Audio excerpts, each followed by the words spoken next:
राज्यभरामधील पावसाचा आढावा घेतल्यानंतर आता जाता जाता राजकारणातली एक महत्त्वाची बातमी पाहूयात। 12 जुलैच्या विधान परिषद निवडणुकीमध्ये अपक्ष आणि छोट्या पक्षांना मोठं महत्त्व आलेलं आहे। बहुजन विकास आघाडी विधान परिषदेच्या निवडणुकीसाठी नेमक्या कोणत्या बाजूला हा प्रश्न अनुत्तरित आहे। बवियाच्या हितेंद्र ठाकूर यांनी गेल्या 2 दिवसांपासून विविध नेत्यांच्या भेटी घेण्यास सुरुवात केलेली आहे। हितेंद्र ठाकूर यांनी शरद पवारांची भेट घेतली, त्यासोबतच त्यांनी मिलिंद नार्वेकर, अजित पवार, देवेंद्र फडणवीस या मोठ्या नेत्यांच्या भेटी सुद्धा घेतल्यात। मुख्यमंत्र्यांच्या दालनामध्ये सुद्धा हितेंद्र ठाकूर उपस्थित होते।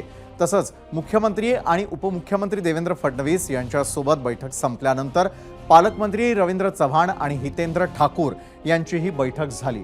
बहुजन विकास आघाडीची 3 मतं गेम चेंजर ठरणार आहेत, त्यामुळे बहुजन विकास आघाडीनं आपल्याला पाठिंबा द्यावा यासाठी महाविकास आघाडी आणि महायुतीचे जोरदार प्रयत्न सुरू आहेत।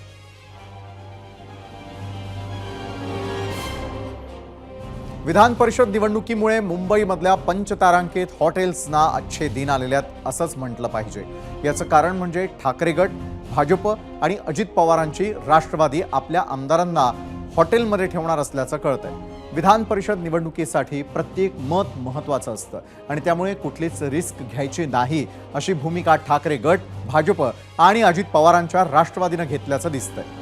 2022च्या विधान परिषद निवडणुकीतही शिवसेनेनं आपल्या आमदारांना पवईच्या रेनेसान्स हॉटेलमध्ये ठेवलेलं होतं आणि याच निवडणुकीनंतर एकनाथ शिंदेंनी बंड केला आणि काही दिवसांमध्ये महाराष्ट्रामध्ये सत्तापालट झालं, तर राष्ट्रवादी काँग्रेसच्या आमदारांना विधान परिषद निवडणुकीसाठी हॉटेलमध्ये ठेवण्याची गरज नाही असं राष्ट्रवादी काँग्रेसच्या अजित पवार गटाचे प्रदेशाध्यक्ष सुनील तटकरे म्हणाले। तसंच महायुतीच्या 9 उमेदवारांना निवडून आणण्यासाठी महायुतीच्या नेत्यांनी रणनीती आखल्याचंही तटकरे म्हणाले। राष्ट्रवादीतून असं काही 5 स्टार कुणाची राहण्याची व्यवस्था वगैरे करण्याचं काही प्लॅन, कारण मागच्या निवडणुकात पाहिलं तर अशी खूप झालं होतं, खास करून 2 वर्षापूर्वीच आम्हाला कधी 5 स्टारची आयोजन करण्याची कधी गरज भासली नाही। आमचा विश्वास आमच्या आमदारांच्या वरती नक्की त्या ठिकाणी आहे। महायुतीचे 9च्या 9 उमेदवार आणण्याच्या दृष्टीतून आम्ही पूर्णपणाने महायुती म्हणून सज्ज झालेला।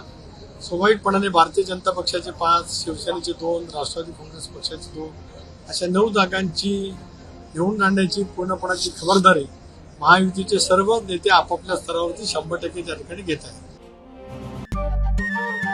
नमस्कार। मन सुद्धा तुझं ही एबीपी माझावरची वेगळीच मालिका खूप गाजली। हिचा दुसरा सीझन केव्हा येणार अशी अनेकदा विचारणा झाली, पण आता प्रतीक्षा संपली। लवकरच येतोय सीझन 2। मन शुद्ध तुझं होई मन